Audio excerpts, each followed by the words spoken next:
Good morning to all. हमारी जो ये ट्रेनिंग चल रही है ये चल रही है सिविल के रिगार्डिंग। और कल जो ट्रेनिंग दी थी सिविल के लिए उसमें जैसे कि बेसिक पॉइंट्स बताए गए थे कि सिविल किस तरह से जनरेट होता है, कौन इसे जनरेट कर सकता है।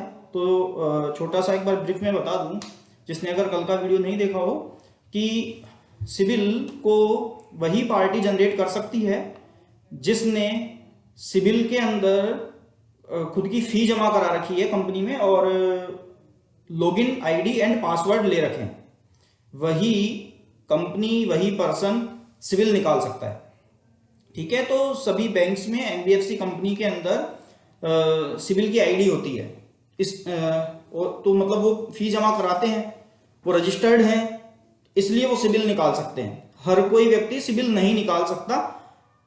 अब आजकल फैसिलिटी, अब देखो मैंने कल बताया था आपको कि आजकल क्या है कि फैसिलिटी किस तरह से मिलने लग गई कि जैसे जैसे जनरेशन बढ़ रही है आगे और टेक्नोलॉजी आ गई, टेक्नोलॉजी ग्रोथ कर रही है, तो अब पर्सनल सिविल निकलते हैं। पर्सनल सिविल पैसा बाजार के सिविल से भी निकल जाता है और एसबीआई के फ्री सिविल से भी निकल जाता है।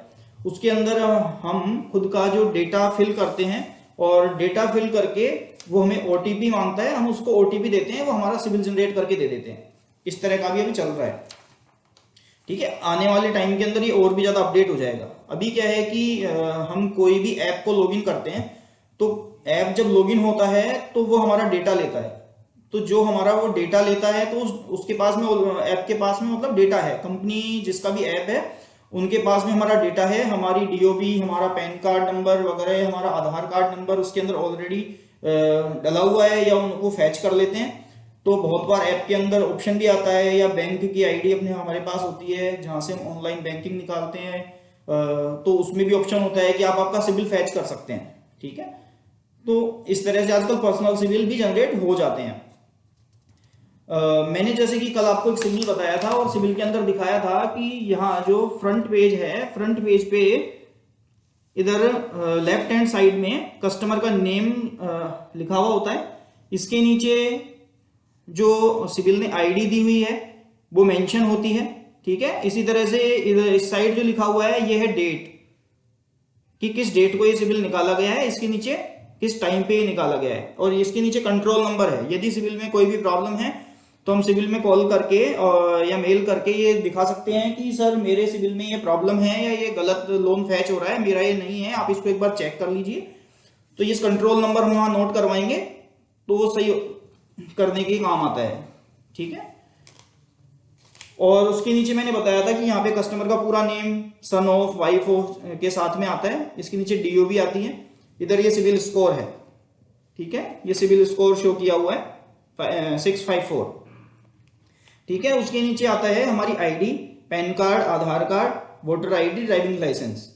जो भी आईडी सिविल निकालते वक्त प्रोवाइड करवाई गई थी, जिसने भी सिविल निकाला है उसको जो हमने आईडी दी है, जिस आईडी के बेस पे ये सिविल निकला है, वो सभी आईडी यहाँ पे मेंशन होती है। अभी क्या है कि मान लीजिए कि आपने 5 बार सिविल निकलवाया और 5 बार के अंदर पहली बार जब आपने सिविल निकलवाया उस टाइम आपने दिया था कि Aadhaar card number and voter ID. ठीक है, तो अभी सिविल के पास में डेटा पहुंच गया आपका आधार कार्ड का एंड वोटर आईडी का। सेकंड टाइम अब कभी आपने सिविल निकलवाया तो आपने दे दिया कि आधार कार्ड और पैन कार्ड नंबर। ठीक है, अब सिविल के पास में एक चीज एडिशनल आईडी और पहुंच चुकी है, पैन कार्ड। अब जब नेक्स्ट टाइम जब सिविल निकलेगा तो उसके अंदर आपका pan card, Aadhaar card, voter ID ये रहेगा।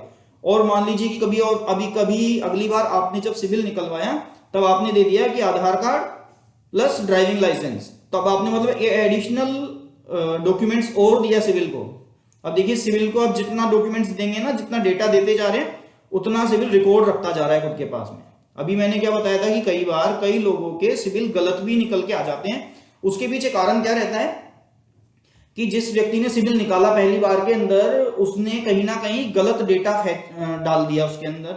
अब लेकिन क्या है कि सिविल के पास में वो रिकॉर्ड पहुंच गया और वो रिकॉर्ड सेव भी हो गया। अब नेक्स्ट टाइम यदि कोई आदमी सिविल निकालेगा तो सिविल के पास में जो ऑलरेडी रिकॉर्ड सेव है, तो सिविल वही डेटा हमारे सामने रिप्रेजेंट कर देता है। और बहुत बार कस्टमर ये भी शिकायत लेके पहुंचते हैं कि सर मेरा ये लोन नहीं है, या ये लोन मैंने कभी लिया ही नहीं, चाहे आप चेक कर लें। अब इसी के सॉल्यूशन के लिए हम क्या करते हैं कि हम पर्सनल सिबिल भी निकलवा लेते हैं। पर्सनल सिबिल या तो पैसा बाजार की साइट से निकल आता है या एसबीआई फ्री सिबिल की साइट से निकल के आ जाता है। इसके अंदर क्या होता है कि कस्टमर के पास में ओटीपी आता है, वो ओटीपी हमें देगा या कस्टमर खुद निकाल के हमें सिबिल दे सकता है कि सर ये मेरा सिबिल है, इसमें देखिए सारे लोन मेरे शो हो रहे हैं। और उन सिबिल्स के अंदर अच्छी बात यह है कि कहां से वो लोन लिए गए हैं, क्या उसका लोन अकाउंट नंबर है, यह भी सब सिबिल में शो होता है। अभी जो मैं आपको सिबिल प्रेजेंट कर रहा हूं, अब इस सिबिल के अंदर हर चीज सिबिल शो नहीं करता।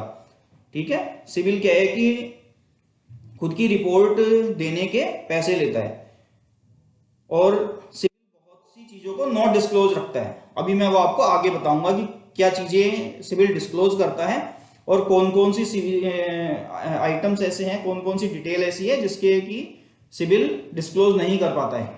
ठीक है, तो मैंने आपको नेक्स्ट ये बताया था कि सिबिल स्कोर आता है, सिबिल स्कोर के पास में ही उसके पॉइंट्स लिखे हुए होते हैं कि ये सिबिल स्कोर जो दिया गया है वो किन पॉइंट्स के आधार पर ये सिबिल स्कोर को दिया गया है।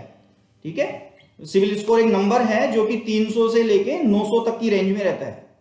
ठीक है, सिबिल स्कोर जो 300 है वो सबसे रिस्की स्कोर है और 900 जो है 900 स्कोर है, ये हाईएस्ट स्कोर है, सबसे अच्छा स्कोर। बेस्ट सिबिल की कैटेगरी में जो स्कोर आता है वो आता है 800 से 900 के बीच का। नेक्स्ट जो 700 से 800 के बीच के सिबिल आते हैं वो एवरेज सिबिल की कैटेगरी में आते हैं और 600 से 700 की कैटेगरी है ये बिलो एवरेज की कैटेगरी में आते हैं और इससे नीचे की जो भी सिबिल है वो फिर हाई रिस्क की कैटेगरी में आते हैं। ठीक है, देखिए कि कभी भी आप जब कोई लोन लेते हैं या लोन लेने के लिए जाते हैं या कोई भी क्रेडिट मैनेजर चेक करते हैं फाइल को या सिबिल को, तो उसके अंदर यही देखते हैं कि सिबिल का स्कोर कितना है। ठीक है, मैंने आपको कल भी बताया था कि लास्ट मीटिंग में जब बताया था कि पहले क्या होता था कि जो लोन मिलते थे वो साहूकार के थ्रू मिलते थे और अब जो लोन मिलते हैं वो बैंक के थ्रू मिलते हैं। तो अब क्या है कि बैंक कस्टमर को डायरेक्ट जानता नहीं है, तो बैंक सिबिल जनरेट करते हैं जिससे कि उसके पास्ट ट्रैक का, कस्टमर के पास्ट ट्रैक का पता लगाया जा सके। ठीक है, तो मैंने आपको बताया था कि सिबिल स्कोर और सिबिल स्कोर के नीचे जो डिटेल होती है इसके अंदर ये हमें शो कर रहा है कि हम जो डिटेल आपको प्रोवाइड करवा रहे हैं ये 36 मंथ्स की, लेटेस्ट 36 मंथ्स।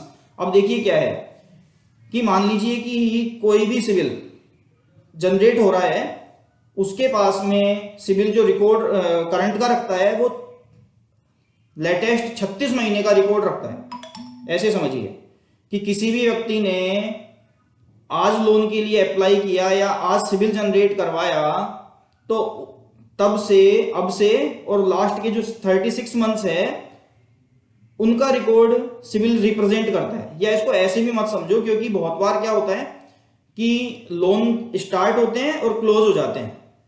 क्लोज हो जाते हैं मतलब टाइम पीरियड जो होता है, जैसे 12 महीने का लोन है तो 12 महीने में क्लोज हो गया, 3 साल का लोन है 3 साल में क्लोज हो गया, या 5 साल का लोन है तो 5 साल में क्लोज हो गया, तो क्लोज भी हो जाते हैं। तो लेकिन सिबिल के पास में तो उसके लास्ट 36 मंथ्स, जब वो क्लोज हुआ ना उसके लास्ट 36 मंथ्स का भी रिकॉर्ड मिलेगा, चाहे वो आपने सन 2010 में लोन लिया हो, चाहे सन 2014 में लोन लिया हो, चाहे सन 2017 में लोन लेकर के क्लोज किया हो, सिबिल के पास में लास्ट 36 मंथ्स का डेटा मिलेगा।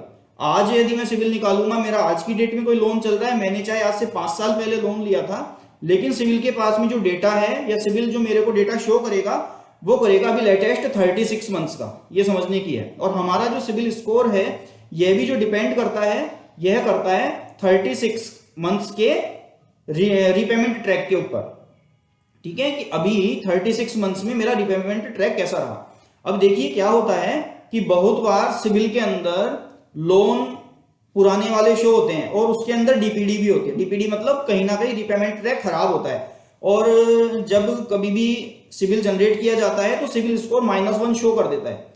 तब कई लोगों के दिमाग में, मन में ये सवाल आता है कि जब पहले ये लोन जो लिया था कस्टमर ने, इसमें डीपीडी रही है, अब जब डीपीडी रही है तो सिबिल इसके अंदर स्कोर -1 क्यों दिखा रहा है। वो -1 स्कोर दिखाने का कारण यह है कि वो जो सिविल अपने को स्कोर दे रहा है वो दे रहा है लास्ट जो 36 मंथ्स हैं उसके बेसिस पर, कि लास्ट 36 मंथ्स वो लोन क्रॉस कर चुका है, मतलब 36 महीने से पुराना वो लोन हो चुका है। मोटा मोटी समझिए 3 साल तक का जो ट्रैक है वो सिविल शो करता है, इससे पहले का सिविल ट्रैक तो शो करता है लेकिन स्कोर के अंदर काउंट नहीं करता उन लोन के रिपेमेंट को, ये समझिए। तो अभी क्या मैंने आपको बताया कि सिविल स्कोर आ गया, इसके नीचे उन्होंने मेंशन किया हुआ है कि हम जो आपको ये सिविल स्कोर दे रहे हैं ये 36 मंथ्स का जो हमारे पास में रिपेमेंट ट्रैक है उसके बेसिस पर हम इसका आपको स्कोर दे रहे हैं, और ये स्कोर के अंदर हमको क्या क्या चीजें अच्छी लगी क्या क्या चीजें बुरी लगी वो इसमें शो करते हैं।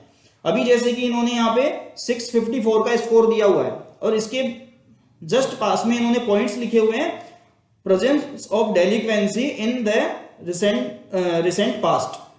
नेक्स्ट लिखा हुआ है presence of survey delinquency age of recent update. Third point है presence of delinquency in last 12 months, और फोर्थ पॉइंट लिखा है प्रेजेंस ऑफ डेलिक्वेंसी। ठीक है, अभी जैसे कि ये मैं आपको एक सिविल दिखा रहा हूं, इसमें 4 पॉइंट्स लिखे हुए हैं, मेरे पास में एक सिविल और है। अब देखिए एक सेकेंड,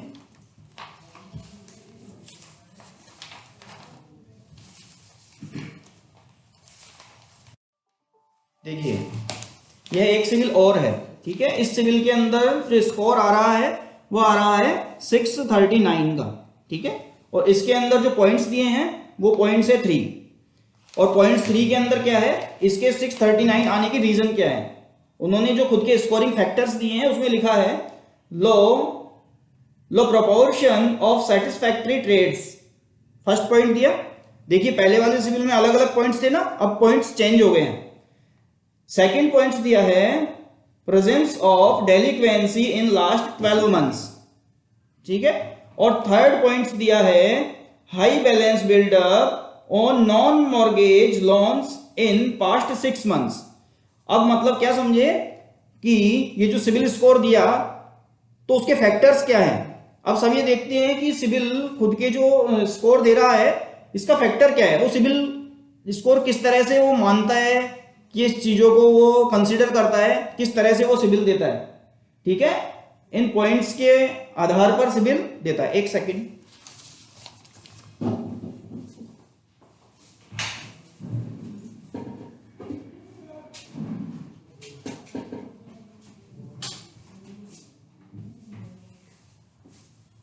ठीक है, तो सिविल के पास में ये स्कोर देने के पॉइंट्स होते हैं, फैक्टर्स हैं, वहां पर बहुत सारे फैक्टर्स हैं, उनके बेसिस पे, उनके बेस पे सिविल स्कोर जनरेट होता है।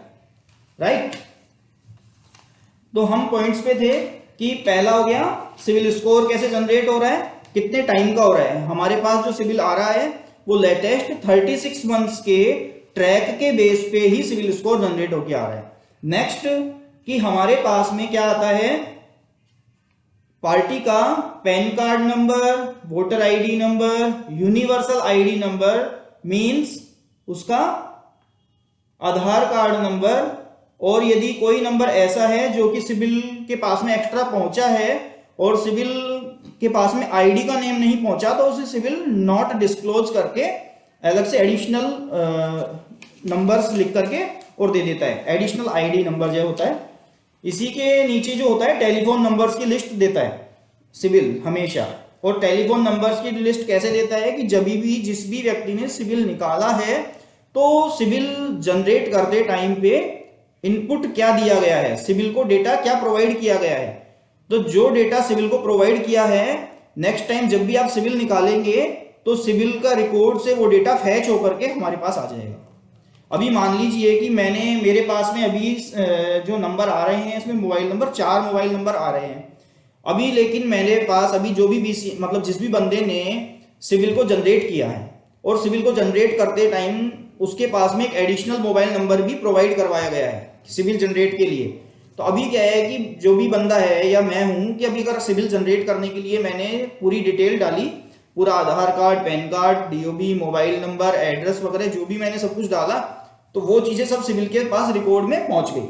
अब जब भी नेक्स्ट टाइम पे सिविल निकल के आएगा तब क्या होगा कि जो मैंने एडिशनल नंबर डाला है वो भी इसमें फैच होके आएगा, वो भी इसमें शो हो जाएगा। अब देखिए क्या है कि मान लीजिए कि मैंने मेरे मोबाइल नंबर की जगह मेरे फादर का या मेरी वाइफ का मोबाइल नंबर मेरे सिविल निकलवाते टाइम डेटा के लिए दे दिया। अब क्या होगा कि सिविल के पास में रिकॉर्ड पहुंच गया। अब नेक्स्ट टाइम जब भी सिविल निकलेगा तो जैसे मान लीजिए कि मेरे फादर का या वाइफ का नंबर मैंने सिविल निकलवाते समय दे दिया, तो अब जब भी नेक्स्ट टाइम सिविल निकलेगा तो वो नंबर भी सिविल में शो होगा। ठीक है। अब मैं आपको नेक्स्ट मीटिंग्स में ये भी बताऊंगा कि वो उसके क्या क्या इफेक्ट पड़ते हैं, क्या इम्पैक्ट हैं और ऐसे देना चाहिए या नहीं देना चाहिए, किस तरह की प्रॉब्लम्स आगे क्रिएट होती हैं। अभी मैंने आपको एक बार ये बता दिया कि स्कोर के बारे में, इसके आईडी के बारे में एंड मोबाइल नंबर्स जो भी फोन नंबर्स प्रोवाइड करवाते हैं उसके लिए। नेक्स्ट जो मैं आपको बता रहा हूं, अब आती है बात एड्रेस। एड्रेस भी हमेशा है ना वही एड्रेस देना चाहिए जहां पर हम रह रहे हैं। ठीक है। अभी सिविल के पास में देखिए डेटा कई जगह से आता है। कभी भी आप सिविल जनरेट करवाएंगे, सिविल के अंदर आपके पास में कितने एड्रेस आएंगे। सिविल जब आपका एड्रेस शो करता है उसके अंदर आपका प्रेजेंट रेजिडेंस एड्रेस भी शो करता है, प्लस आपका परमानेंट एड्रेस यदि आपने कोई लिखवाया है वो भी शो करता है, आपका ऑफिस तक का नेम एंड एड्रेस भी सिविल के अंदर आता है। अब आप ये सोचेंगे कि ऑफिस की डिटेल कैसे पहुंच गई। देखिए सिविल मतलब ट्रांस यूनियन सिविल है, ये बहुत बड़ी संस्था है, ऐसा बहुत बड़ी कंपनी है और इसके पास में ना डेटा बहुत जगह से आता है, मतलब बहुत सी जगह से, सभी बैंक से, कंपनी से डेटा आता है। तो इनके पास में ना सभी डिटेल्स हैं। अभी कोई व्यक्ति सोचेगा कि मेरी कंपनी का नेम भी कैसे पता लग गया सिविल को और उसका एड्रेस भी कैसे पता है। तो सिविल के पास में क्या है कि डेटा है, रिकॉर्ड है और ये फैच कर रहा है। आधार कार्ड, पैन कार्ड से भी फैच कर रहा है कि कहाँ पे क्या है। आप आईटीआर वगैरह भी तो भर रहे हैं, आप बहुत सारी डिटेल्स है, आप बहुत जगह घूमते फिरते, मतलब आप कुछ भी आईडी दे रहे हैं, कहीं ना कहीं से सिविल के पास में डेटा पहुंच रहा है, इसको समझिए। ठीक है। तो अभी जो मेरे पास में सिविल है इसके अंदर देखिए रेजिडेंस एड्रेस दिया हुआ है, परमानेंट एड्रेस भी है, प्लस ऑफिस का एड्रेस भी है। ठीक है। नेक्स्ट जो बात आती है, नेक्स्ट जो पॉइंट है वो है एम्प्लॉयमेंट इंफॉर्मेशन। एम्प्लॉयमेंट इंफॉर्मेशन कि अब सिविल देखो क्या बता रहा है। मैंने लास्ट मीटिंग में बताया था कि दो तरह की कैटेगरी होती है, सेल्फ एम्प्लॉयड एंड सैलरीड। अभी ये सिविल के अंदर साफ साफ ये मेंशन किया हुआ है कि ये जो ऑक्यूपेशन कोड है ये सैलरीड पर्सन का है, मतलब ये सिविल। अब देखिए सिविल चेक करने का क्या फायदा है। आज किसी भी व्यक्ति ने लोन के लिए अप्लाई किया, यदि वो खुद को सेल्फ एम्प्लॉयड बता रहा है, ठीक है, लेकिन मेरे पास में साफ साफ ये लिखा हुआ है कि ये सैलरीड है, मतलब कि कभी ना कहीं ये आदमी सैलरीड पर्सन या तो है या रहा है, तभी मेरे पास ये रिकॉर्ड आ रहा है। रिकॉर्ड में क्या है कि साफ लिखा हुआ है, तो मतलब कहीं ना कहीं से सिविल के पास में ये रिकॉर्ड पहुंचा है। अगर कोई मेरे पास सेल्फ एम्प्लॉयड बन के आ रहा है और वो इस चीज को छिपा रहा है कि नहीं सर मैं सैलरीड नहीं हूं या सैलरीड नहीं था, तो अब ये चीज चेक करने की, क्रेडिट मैनेजर को ये चीज चेक करने की आवश्यकता है कि क्या ये आदमी सही बोल रहा है, नहीं बोल रहा है। यही वेरिफिकेशन है। ठीक है। वेरिफिकेशन इस तरह से ही होते हैं। अभी इसमें साफ साफ लिखा हुआ है ऑक्यूपेशन, ऑक्यूपेशन में लिखा हुआ है ऑक्यूपेशन कोड सैलरीड। ठीक है। इनकम नॉट डिस्क्लोज, तो मतलब क्या किया, सिविल 100% सारी चीजें डिस्क्लोज नहीं करता, क्योंकि सिविल हर चीज की फी लेता है। देखिए कोई भी संस्था, कोई भी कंपनी है, सब पैसा कमाने के लिए बनी हुई है। तो अभी क्या है कि जितनी फी उसको मिल रही है उतना वो डेटा हमें दे रहा है। यदि हम सिविल को एक्स्ट्रा फी देंगे तो वो हमें अंदर की वो डिटेल्स भी प्रोवाइड करवा देगा। नेक्स्ट पॉइंट आता है कि सिविल की समरी, ये सबसे इंपॉर्टेंट पार्ट है, सिविल की समरी। अब देखिए आपकी सिविल में टोटल कितने लोन चल रहे हैं, इसकी पूरी समरी इसमें शो हो रही है। अभी जो मैं आपके सामने सिविल लेके बैठा हूं, इस सिविल में साफ साफ ये लिखा हुआ है कि टोटल अकाउंट्स कितने हैं सिविल के अंदर। इस मेरे सिविल के अंदर टोटल 8 लोन्स शो हो रहे हैं। ये लेफ्ट हैंड साइड पे यहां मेंशन है। ठीक है। टोटल अभी तक कितने लोन लिए गए हैं। ठीक है। समरी के अंदर सबसे पहला पॉइंट यही आता है। तो मेरे हाथ में जो सिविल है इसके अंदर इस पार्टी ने टोटल 8 लोन लिए हैं, ठीक है, टोटल 8 लोन्स लिए हैं। इनमें से एक लोन के अंदर ओवरड्यू रहा है या ओवरड्यू चल रहा है। तो कितने अकाउंट्स में ओवरड्यू है? 8 में से एक अकाउंट में ओवरड्यू है, ठीक है।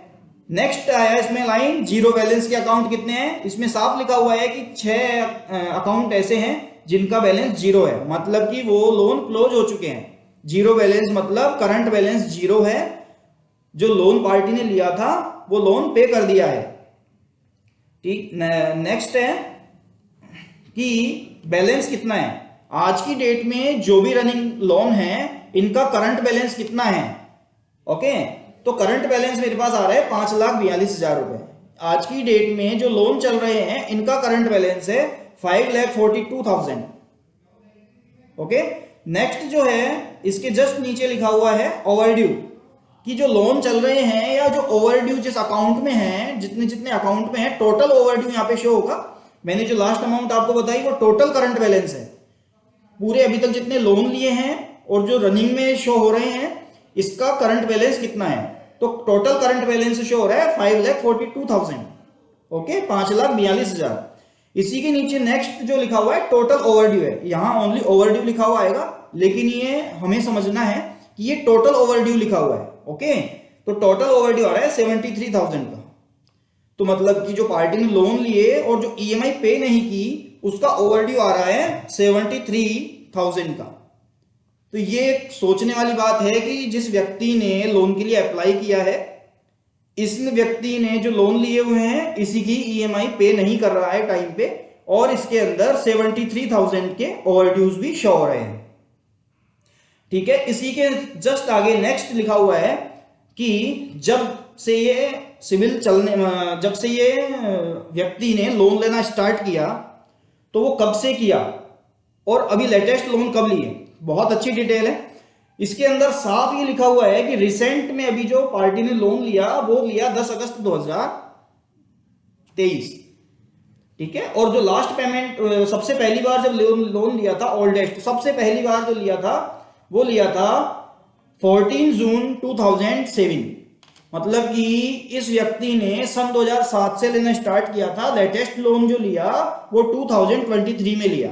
ये भी बहुत अच्छी डिटेल है। मतलब कि ये आदमी कब से कमाने लगा, ठीक है, कब से कमाने लगा और अब तक कितना टाइम इसको कमाते हुए हो गया। मतलब कि इस व्यक्ति को लोन लेने की कितनी नॉलेज है। मतलब इन्होंने सन 2007 में लोन लिया तो मतलब तब से इन्हें पता है कि लोन क्या चीज होती है, रीपेमेंट ट्रैक क्या होता है, राइट है। तो ये चीज है। कई बार कस्टमर ऐसे बोलता है कि सर मुझे नॉलेज नहीं थी इस वजह से डीपीडी हो गई या पता नहीं था। अब देखिए जिस व्यक्ति ने सन 2007 में लोन लिया और अभी तक वो इंडस्ट्री में है या कमा रहा है, तो मतलब कहीं ना कहीं उस आदमी को नॉलेज है कि लोन क्या होता है, सिविल क्या होता है। क्योंकि कहीं ना कहीं यदि इस आदमी ने 73,000 का ओवरड्यू रखा है तो इनसे पैसा मांगने वाले भी आए होंगे। ऐसा नहीं हो सकता कि कोई किसी ने इनसे पैसा नहीं मांगा होगा, ठीक है। अब समरी हो गई। समरी के जस्ट नीचे आता है अकाउंट। अकाउंट का सीधा सीधा अर्थ है खाता। अब सिविल का अकाउंट स्टार्ट हो गया। अब आपको एक्स्ट्रा जो चीजें सीखने को अब मिलेगी और अंदर की, ठीक है। देखिए अकाउंट्स के अंदर आते ही क्या आता है, सबसे पहले कि मेंबर नेम। मैंने आपको बताया कि जब भी कोई व्यक्ति कहीं से लोन लेता है तो उसका मेंबर नेम का मतलब है कि वो किस कंपनी से लोन लिया हुआ है, उसका नेम यहां मेंबर में नेम में आता है। लेकिन सिविल नॉट डिस्क्लोज लिख करके मेंबर नेम को ओपन नहीं करता, ठीक है, शो नहीं करता कभी भी। पर्सनल सिविल के अंदर, पर्सनल सिविल मींस कि पैसा बाजार के सिविल या एसबीआई फ्री सिविल, इन सिविल्स के अंदर जो मेंबर नेम है ये शो होते हैं, वो लोग शो करते हैं। तो इसीलिए यदि कभी कोई व्यक्ति मना करता है, कभी कोई पर्सन मना करता है या कोई कस्टमर मना करता है कि ये लोन मेरा नहीं है या ये कहां से चल रहा है मुझे बताइए, तो ऐसे के अंदर हम फ्री सिविल निकालते हैं, फ्री सिविल जनरेट करके, और फिर उसके अंदर हम देख लेते हैं कि किस कंपनी से, किस बैंक से वो लोन लिया हुआ है, ठीक है, वहां वो डिस्क्लोज हो रहा है, राइट है। अब देखिए मेंबर नेम के नीचे ही आता है account number. Account number means कि जो लोन लिया पार्टी ने तो उसका एक लोन अकाउंट नंबर भी होता है। देखिए क्या होता है, जब हम किसी भी बैंक में हमारा खाता खुलवाते हैं या हमारा अकाउंट ओपन करवाते हैं तो हमें एक अकाउंट नंबर दिया जाता है, ठीक है। इसी तरह से सिविल के अंदर भी होता है या लोन डिपार्टमेंट्स में भी होता है कि जब भी किसी कोई भी व्यक्ति लोन लेता है तो लोन लेते वक्त जो ही उसकी फाइल अकाउंट्स डिपार्टमेंट में जाती है या डिस्पर्स हो जाती है, जब भी उसे पैसा मिलता है तो एक लोन अकाउंट नंबर जनरेट होता है, ठीक है। उस व्यक्ति के नाम से उस लोन अकाउंट नंबर जनरेट होता है। जो भी अमाउंट उसका डिस्पर्स होता है, जो भी पेमेंट किया जाता है, वो अमाउंट उसके अंदर शो करते हैं कि उसको डीआर कर देते हैं कि ये पैसा हमने इनको दे दिया, डेबिट कर देते हैं उसके नाम से, ठीक है। और इस तरह से लोन अकाउंट नंबर शो हो रहा है, तो ये भी सिविल इसको नॉट डिस्क्लोज रखते हैं। और पर्सनल सिविल के अंदर लोन अकाउंट नंबर भी शो हो जाते हैं, राइट है। अब इसके नीचे आता है टाइप। लोन का टाइप क्या है? टाइप का मतलब है कि लोन कौन सा लोन दिया हुआ है, कि कोई ये अभी जो मेरे हाथ में सिविल है इसमें पर्सनल लोन है। वैसे लोन कई तरह के होते हैं, पर्सनल लोन हो गए, बिजनेस लोन हो गया, हाउसिंग लोन हो गए, प्रॉपर्टी के लोन हो गए, कॉमर्शियल व्हीकल के लोन हो गए, या ऑटो कार के लोन हो गए, टू व्हीलर का लोन हो गया, यूज्ड कार का लोन हो गया, मतलब इस तरह ट्रैक्टर लोन हो गया, केसीसी का लोन हो गया, मुद्रा का लोन हो गया, इस तरह के बहुत सारे लोन हैं, ठीक है। तो लोन टाइप क्या है? अभी जो मेरे हाथ में सिविल है ये पर्सनल सिविल, ये पर्सनल लोन लिया है पार्टी ने, तो इसमें टाइप शो हो रहा है पर्सनल लोन।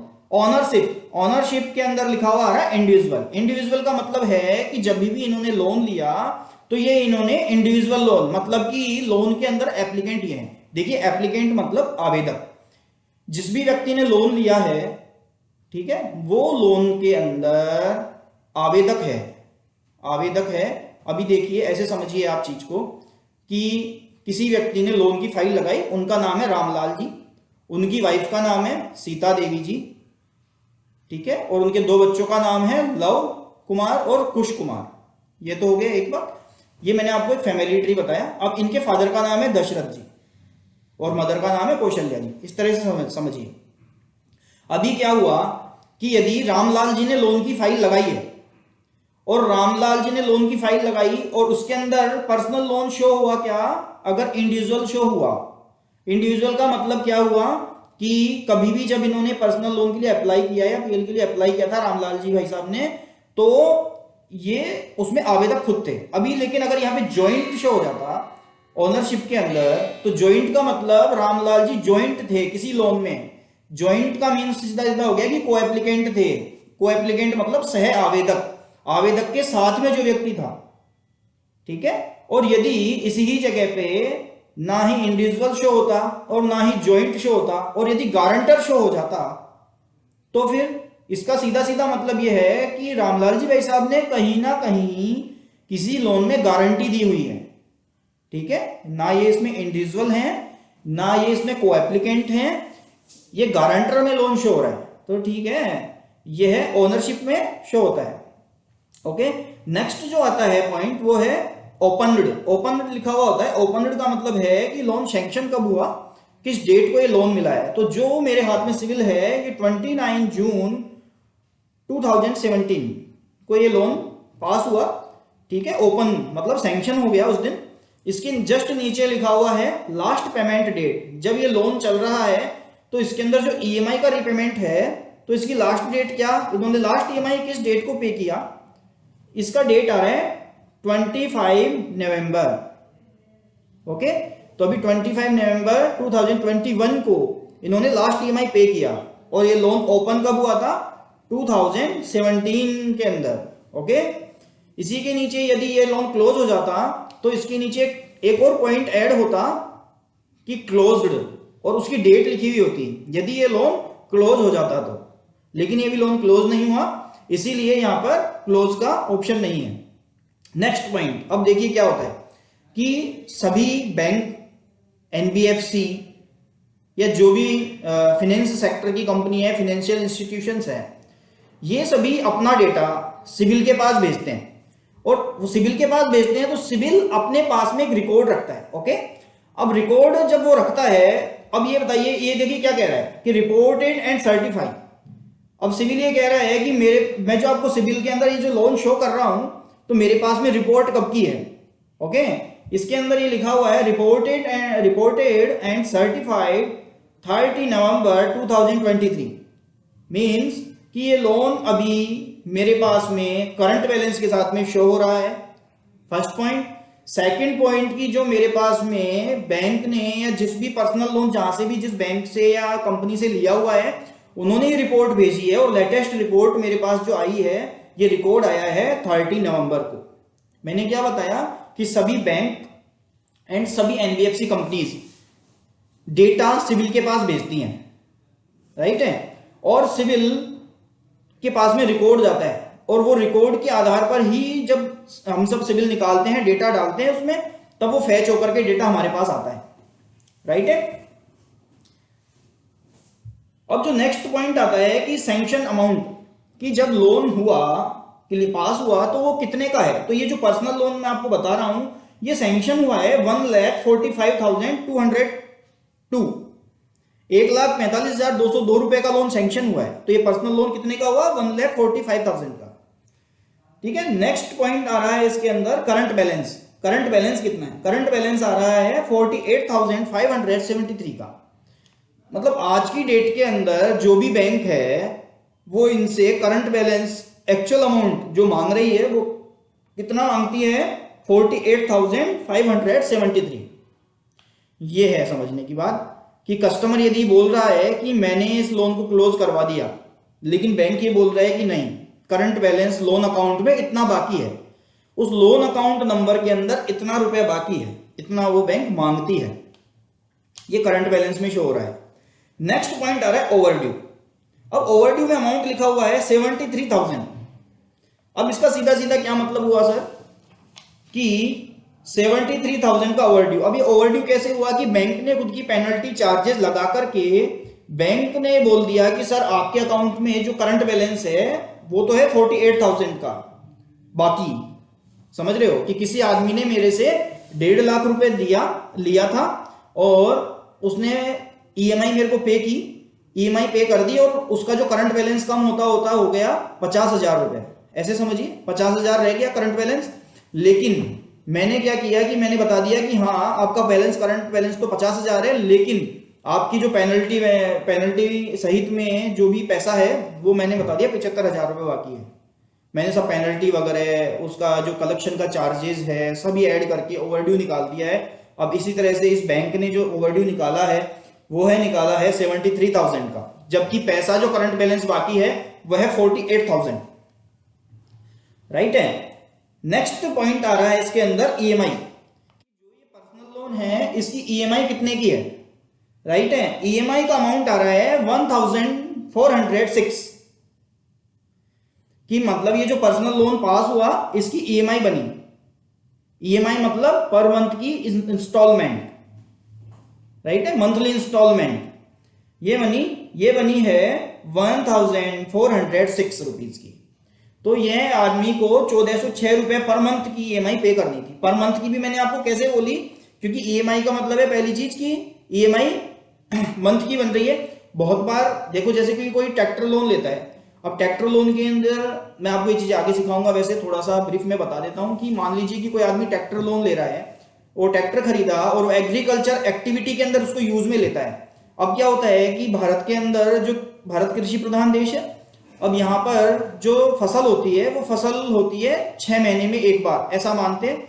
तो यदि बैंक ने उसकी ईएमआई बना दी हाफ ईयरली, मतलब 1 साल की 2 ईएमआई, ठीक है, तो ईएमआई उसकी 2 बनेगी। अब उसका इसके नीचे क्या रिकॉर्ड ट्रैक लिखा, पेमेंट मोड लिखा हुआ रहता है, और ये लिखा हुआ रहता है कि जो ईएमआई है वो मंथली है, क्वार्टरली है, हाफ ईयरली है, ईयरली है, ठीक है। अभी ये जो सिबिल है पर्सनल लोन पार्टी ने लिया 1,400 की जो ईएमआई बनी ये मंथली मोड पे बनी हुई है।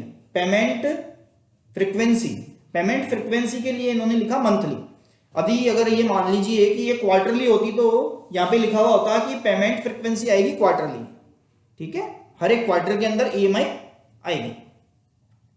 इसी के नीचे लिखा हुआ है रीपेमेंट टेन्योर। रीपेमेंट टेन्योर का मतलब है कि लोन कितने महीने या कितने टाइम के लिए दिया गया है। अब समझिए कि रीपेमेंट टेन्योर जो मेरे यहाँ सिविल में शो हो रहा है इस पार्टी का, वो रहा है 51, मतलब 51 मंथ्स के लिए ये लोन दिया गया है, राइट है। अभी ऐसा ही होता कि यदि यह कोई ट्रैक्टर लोन होता और हाफ ईयरली ईएमआई होती इसकी, और यदि उसके अंदर लिखा हुआ होता कि 12, ओके, रीपेमेंट टेन्योर 12, इसका सीधा सीधा मतलब क्या हुआ कि वो 12 ईएमआई के लिए बना है। टेन्योर कितना हो गया उसका 12, राइट है। इसी तरह से अभी इनकी क्या है 51 मंथ्स के लिए ईएमआई बनी है 1406 रुपीज की, पर्सनल लोन की। इसी तरह से एक्चुअल जो पेमेंट है इसका ये हुआ था इन्हें 1,40,853 रुपीज का। मीन्स मैंने आपको क्या बताया कि जब इनका लोन सैंक्शन हुआ था वो हुआ था 1,45,202, और लेकिन जो एक्चुअल पेमेंट उनको हुआ था वो हुआ 1,40,853। मीन्स क्या हुआ कि जो बीच का पैसा जो खर्चा था वो काटने के बाद में एक्चुअल पेमेंट उनको इतना दिया गया था। ये भी सिविल में शो है, राइट है। अब देखिए हर सिविल के अंदर, हर एक सिविल के अंदर, every civil have a status, right. अब क्या है यहां पे साफ ये लिखा हुआ है कि स्टेटस क्या है इस लोन का, कि राइट ऑफ। राइट ऑफ का क्या मतलब हुआ कि अपलिखित कर दिया गया है, लोन को अपलिखित कर देना। अपलिखित का मतलब क्या हुआ कि बैंक ने उस लोन को खुद के खाते के अंदर जमा दिखा दिया, राइट। और कैसे किया, राइट ऑफ किया 73,000 से। मतलब क्या हुआ कि हर एक बैंक, हर एक एनबीएफसी को एवरी ईयर, हर साल अपने खाते भाई तैयार करने होते हैं, अपने अकाउंट्स तैयार करने होते हैं। 31 मार्च को ईयर एंड होता है, ठीक है। कोई भी फाइनेंशियल ईयर स्टार्ट होता है वो होता है 1 अप्रैल को, एवरी ईयर 1 अप्रैल को कोई भी फाइनेंशियल स्टार्ट होता है। कब से होता है 1 अप्रैल से। और मंथ ईयर एंड कब होता है 31 मार्च को, राइट है। अब क्या होता है कि एक बार, 2 बार, 3 बार कंपनी ट्राई करती है कि कस्टमर पैसा दे दे, खुद के एम्प्लॉइज को भेजती है, कलेक्शन करवाती है, कलेक्शन एम्प्लॉइज को भेजती है, राइट है। अब लेकिन क्या है कि यदि कस्टमर पैसे पे नहीं कर रहा तो कंपनी लोन को कब तक बुक में दिखाती रहेगी, शो करती रहेगी। इससे क्या है कंपनी की गुडविल भी खराब होती है कि पहले के जो पुराने लोन्स है उनको शो करती जा रही है। अब ऐसे के अंदर क्या है कि पर्सनल लोन है, 2017 का लोन है। अब कंपनी ने काफी ट्राई किया लेकिन पैसा नहीं आ पाया, तो बैंक ने इसे क्या कर दिया, राइट ऑफ शो कर दिया। बैंक ने क्या शो कर दिया, राइट ऑफ शो कर दिया। अब जो नेक्स्ट पॉइंट आता है वो है कि अब यहां डीपीडी। अब देखिए आपको हमेशा कभी भी आप सिविल हाथ में लेंगे तो आपको कुछ नंबर्स शो होंगे, और कुछ नंबर्स शो होंगे या तो उसमें 000 लिखा हुआ रहता है, या उसमें लिखा हुआ रहता है कि कुछ 10 दिन, 15 दिन, या 30 दिन, 90 दिन, 75 डेज, 73 डेज, ये सब क्या लिखा हुआ रहता है, और वो 3 डिजिट में लिखा हुआ रहता है। अब देखिए ये है चीज, इसे कहते हैं डीपीडी। डीपीडी का मतलब है day past due. Day past due का सीधा सीधा मतलब क्या है सर, कि पुराने दिनों के अंदर जो रीपेमेंट ट्रैक था, पुराना भुगतान था, वो कैसा था, ठीक है। इसे बोलते हैं शॉर्टकट में डीपीडी। यदि कस्टमर ने टाइम पे पेमेंट किया हुआ होता तो यहां 000 शो होता है, राइट है। क्या होता, 000 का मतलब है कि ट्रैक क्लीन है, राइट है।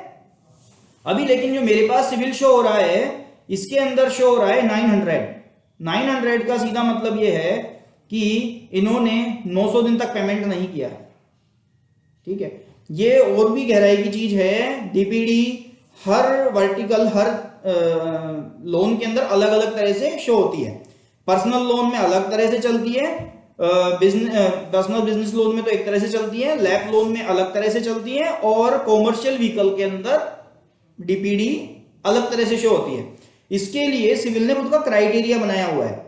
इसी तरह से आपको लोन्स के अंदर बहुत बार ये भी शो होगा कि कभी सिविल में लिखा हुआ आ रहा है, या तो डीपीडी शो हो रही है दिन, डेज के हिसाब से डेज लिखा हुआ है, या उसमें लिखा हुआ आ रहा है स्टैंडर्ड, एसटीडी, या एसएमए, राइट, या डीबीटी, या लिखा हुआ आ रहा है एलएसएस। इस तरह के पॉइंट्स लिखे हुए आते हैं।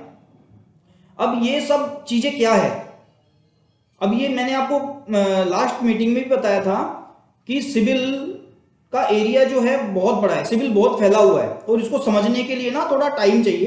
तो मैंने लास्ट मीटिंग में आपको थोड़ा बेसिक जानकारी दी थी, अभी मैंने थोड़ा आपको यहाँ पूरा बताते हुए टीपीडी तक लेके आया हूँ।